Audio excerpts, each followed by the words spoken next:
Welcome to Crime Tales Now, your front row seat to the most gripping crime stories, real-life investigations, and shocking criminal interrogations. This is Christine Hunsicker, from Lafayette, New Jersey, who was arrested on federal fraud charges accusing her of cheating investors out of $300 million.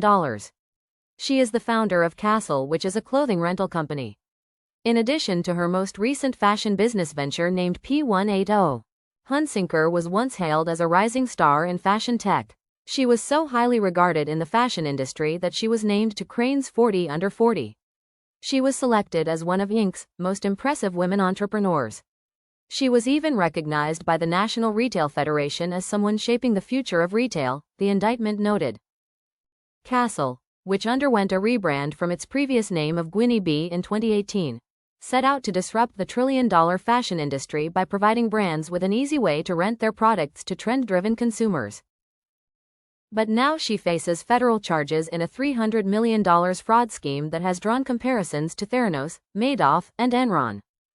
U.S. Attorney Jay Clayton said in a release that Hunsicker forged documents, fabricated audits, and made material misrepresentations about her company's financial condition to defraud investors in both companies Castle Inc. and P180.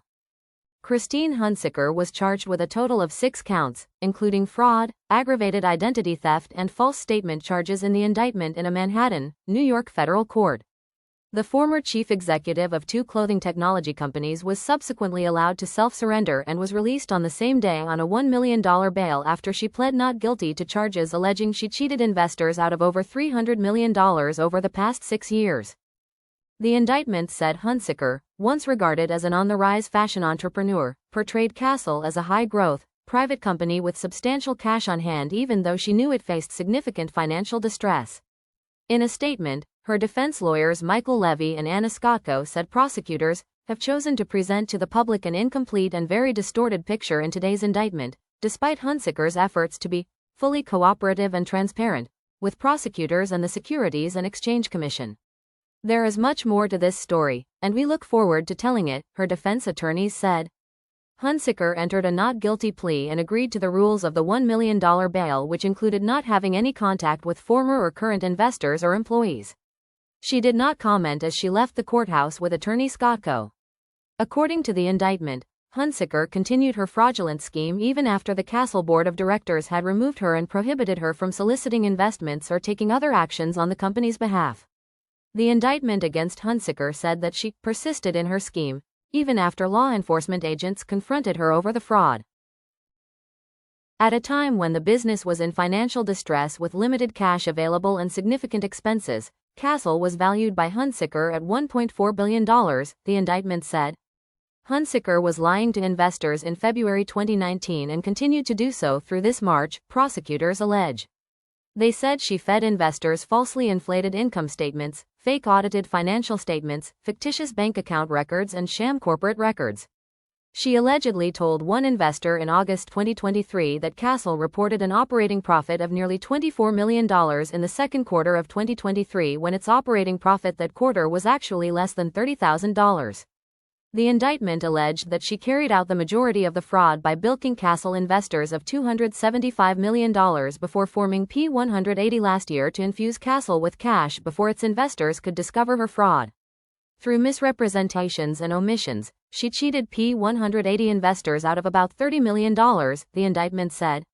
It said Castle filed for Chapter 7 bankruptcy last month, leaving hundreds of investors holding now worthless Castle shares.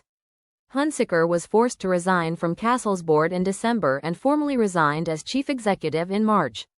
In a related civil filing, the SEC said Hunsicker's fake financials supported her narrative that Castle was nearing an initial public offering or sale in late 2022 as it enjoyed rapid and steady revenue growth after launching a new monetization model called clothing as a service.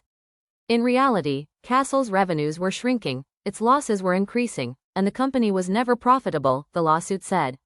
Not a single existing or prospective Castle investor received accurate monthly, quarterly, or annual Castle financial statements from Hunsicker. Hunsicker is accused of fabricating Castle's financial records and bank statements to deceive investors and raise capital, according to authorities. Prosecutors say she falsely claimed the company earned $66.3 million on $439.9 million in revenue in 2023. In reality, Castle posted a loss of $81 million on just $15.7 million in revenue. Based on those misrepresentations, Hunsicker allegedly secured more than $275 million for Castle and an additional $30 million for a related startup, P180. The Securities and Exchange Commission has also filed a related civil lawsuit. Castle filed for Chapter 7 bankruptcy in Delaware on June 20. Christine Hunsicker could face decades in prison if convicted. Thanks for watching Crime Tales Now. Don't forget to like, subscribe, and tap the notification bell so you never miss a new video. We'd love to know what you think. Feel free to comment below.